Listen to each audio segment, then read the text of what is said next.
Hello there and good morning to you. Now, 2001 was a pretty good year for our next guest and his band, The Frames. They had a best-selling album, sell-out tours, rave reviews and made it to the top 10 album listing in the Rolling Stones magazine. Could it get any better? Well, frontman Glen Hansard is here to tell us. Glen, you're very welcome. Good morning to you. Thanks, love. Early morning for you. It sure is. Have you been busy over Christmas or have you been gigging and working? Actually, it's been, every single day has been... We've been very busy. I have the past sort of few months have been. I went to Vienna on Stevens' Day to play a tribute concert to my friend, and I came back New Year's Eve, and then we played New Year's Eve, and then New Year's Day was the first day I had where I got to lie in for a long time. It was very, very, very well needed. We're going to talk about that friend and that tribute a little later in the interview. But you were here when you launched For the Birds. Yeah. And this is a record that you spent a long time trying to make. You made it on a shoestring. You fulfilled a few dreams with it because you got Steve Albini to produce it. Yeah. But you didn't really know what was going to happen with it, and you didn't really care. You just thought, this is the album this band has been waiting to make for a long time. Yeah. And then you put it out there, and it took off. It was crazy. The whole view of making it, our whole idea was that for the first time in our career, our hands are on our steering wheel of our own destiny, and it was like, okay, now that we have the chance to make the kind of music we want to make, let's just make it, despite the fact that it might be an absolute flop. You know, if I go to, you know, I want to die having made one great record that I think is an artistic piece, you know, whatever. And the whole idea with the record was to make, because all through our history we'd always been pushed, and you know, our records always ended up coming out as something we weren't very proud of. And I think an artist needs to be able to stand up beside his art, and he needs to be always able to say, that's mine. And that's for me the only criteria for being a creative person at all, is that you can say, this is my work and I'm proud of it. And so for the Birds it was a very purposeful move, opening up an instrumental, having a very quiet record, making it in a very specific way. And I thought that basically we'd lose half our audience. You know, we were willing to. That didn't happen, and the critical acclaim must have been just a bonus then. It was incredible, yeah. I mean, the record's outsold every other record we've released. You know, all of them put together. And you get to keep all the money this time. And that's the real beauty of the thing. But the one consistent thing with the Frames all through our history is we've always had an audience, which means we've always had patrons. And the irony is that record companies and the big glamorous side of the business has always let us down. It's always been the one factor that we've never gone on well with, but we've always had an audience, and with an audience and with patrons, an artist doesn't need the business. Because what they have is, because how it works with the Frames is we did a bunch of gigs last year, and in the posters and in the emails that we sent to our old friends, we said, we need the money to make a record. We're going to play 4 nights in Vicar Street. If you please show up and patronise the gigs, we can make a record. And everybody showed up, and you know, people sort of basically backed the band, and it really feels incredible that that's just gone from strength to strength, because we thought the record would flop. Well, the reason you have the audience is because you did so many live gigs over the last 10 years?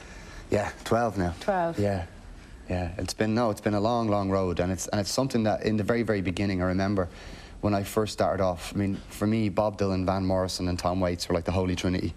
You know, Leonard Cohen, of course, swapping with Tom every so often, and for me, the trajectory was always much longer than making a record, and making a record within a. And I remember when we made our first album, it sounded like all the bands at the time, and I remember getting really freaked out in myself about that, because I thought music that's made within a time frame, music that's made to fit with every other music that's at the time, always dates fastest. Whereas music that's made with the greats in mind, like the Bob Dylans and the Van Morrisons and the Woody Guthries, and take it right back. We got really clued into the idea of classicism, as in, you know, when you wear clothes, if you make music, if you do your art, you know, it should always be timeless. It should never be specific to a date. And I think that was where with this record, I mean, we really tried to get that right. And I would love if people said, I don't know when that album was recorded. Was it recorded in the, you know, was it recorded in the 90s? Was it recorded in 2000? Was it recorded in the 60s? And hopefully that's only because it means it can't be dated so fast. And I think all good art is at times. Well, People have always said in the music business that if you go looking for the hits and the money and the fame, that you may very well get it, but that it doesn't last for any length of time. Yeah. Well, the nature of pop music is it goes pop. You know, the idea of that actual word is a bubble rises very fast. It hits the surface and it bops, you know, pops, and then there's another bubble right behind it.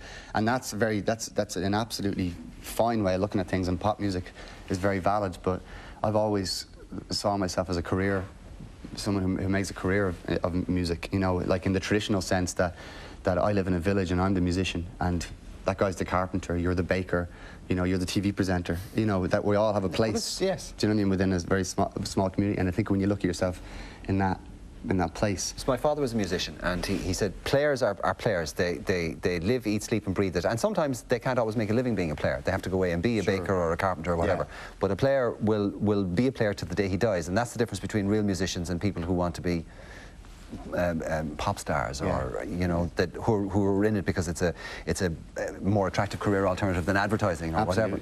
And you'll still be trundling off down to your sessions when you're 70 years of age, you know, half blind and half deaf as he was, and still enjoying it.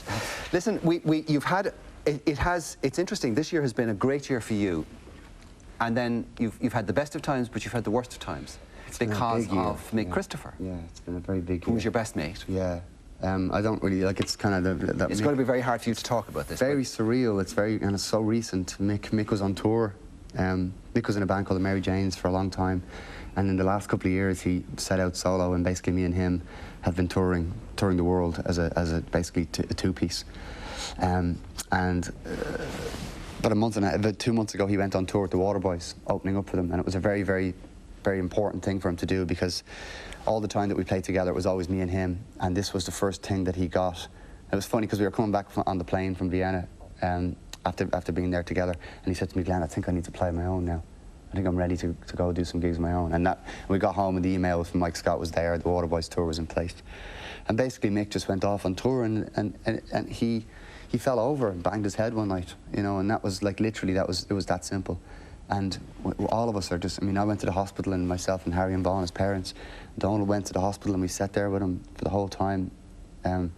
And he just didn't come through, you know. But we got a chance to hang out with him, we got to be with him. And, you know, we were there with him at the very end, and it was just the most incredible thing. I had to come home during the middle of the time with Mick, and the Frames played a benefit gig in Vicar Street for his hospital bills, because it looked like he was getting better, you know, things were moving along really well. And when I come home, we were on stage between 10:30 and midnight playing, and that was at the exact same time Mick had given in Groningen, which makes me think that, you know, he came to the gig, or he wanted to be there, because we were all in Dublin absolutely singing him, you know, singing him on his journey. And for me at the moment, I'm just like, I'm walking around, and 1 minute I'm in tears, and the next minute I'm laughing my head off, and it's kind of strange. The sort of overwhelming sense I get is that my friend, his energy goes on, you know, and my choice is as a friend or as a person is to see this as a tragedy, and to fall and to go down, or to take his energy on and to keep on charging on with his fire, and that's kind of what Well, a friend of mine was at the funeral, and he said it was one of the loveliest days of his life, and he said one of the highlights of it was that you got up and you did some of Mick's songs. One in particular, I think. I don't know, is it the one that you're going to do for us this morning? It's not actually, because the one that I was going to do for you, I can't, because I've got a flu, and it would take a lot out of me to do it. It might have been the one he actually did on the show with us last year. It was Heyday, yeah. That's right. Yeah. Well, you're going to do Listen Girl for us, are you? Yeah. And I think that's an appropriate way to wrap this up. Glenn, thanks for coming in. Thank this is Glen Hansard doing a Mick Christopher song called Listen Girl.